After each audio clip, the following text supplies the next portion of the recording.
Jonathan's administration outperformed Buhari's administration. Reno Omo created to the former president Goodluck Jonathan, has said that Jonathan's administration outperformed the President Muhammadu Buhari's administration.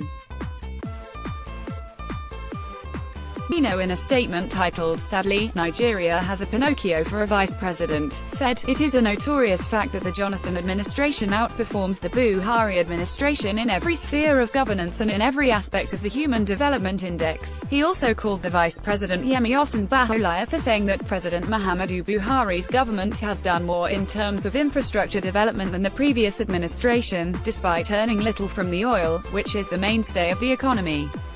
Reno, reacting to Osinbajo, said, "The recent comments by Vice President Yemi Osinbajo that the administration of which he is a part of has achieved much more than the Jonathan government is another in a long line of lies that the vice president has come to be known for. It beats my imagination why a man who claims to be an ordained pastor would have a habit of lying and lying so brazenly.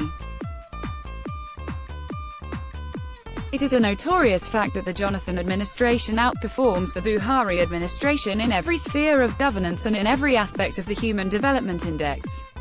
I understand that the 2019 elections are just 5 months away and a desperate Buhari administration, like a student who has not read for his forthcoming examinations, is in panic mode, but they should please leave the good name of Dr. Goodluck Jonathan out of their sordid mess. The only way Professor Osinbajo can be correct is if he is referring to the fact that Nigeria, under their administration, has become the world headquarters for extreme poverty after overtaking India as the nation with the highest number of extremely poor people according to the World Poverty Clock and the World Economic Forum. While former President Jonathan can point to exactly 8,956 projects that he initiated, started and completed, I challenge the Buhari government to name just 3 projects that they have initiated, started and completed in the last 3 years. The superfast 187-kilometer Abuja-Kaduna Railway, which President Buhari commissioned, was built by President Jonathan. The Abuja Metro, which the incumbent president also commissioned, was conceived by President Obasanjo and finished by President Jonathan. So what exactly has the Buhari administration done that has exceeded what Jonathan did? According to UNICEF, there are 10.5 million out-of-school children in Nigeria, with about 60% in the northwest geopolitical zone, where President Buhari comes from. Has the Buhari administration built even one secondary school to cater for them?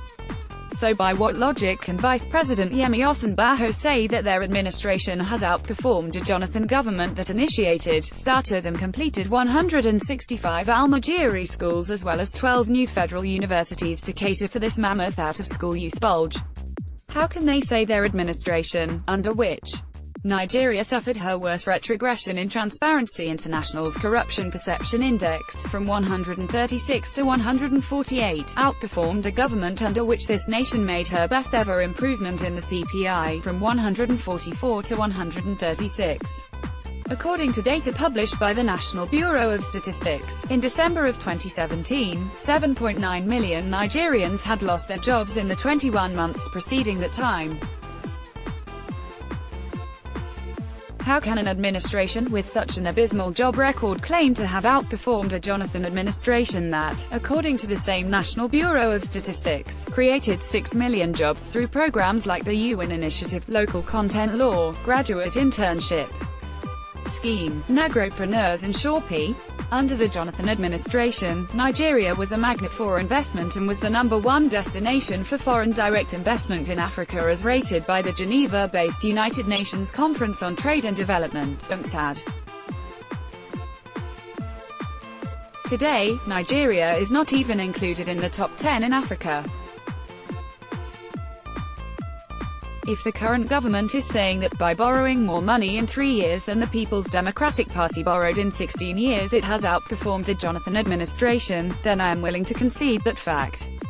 But to say that an administration that has not built even one single power station has outperformed an administration that built and commissioned the 500 megawatts Omatosho power plant phase 2 with 4 gas turbines, in Ondo State on Saturday, October 19, 2013, and also built and commissioned the 750-megawatt Solar and Sogo power plant on Friday, the 20th of February, 2015, is to be economical with the truth. So widely known was the good governance of Nigeria under the Jonathan administration that at the Conservative Party conference on October 10, 2012, the then British Prime Minister, David Cameron, said, "Yes, we've been hearing about China and India for years.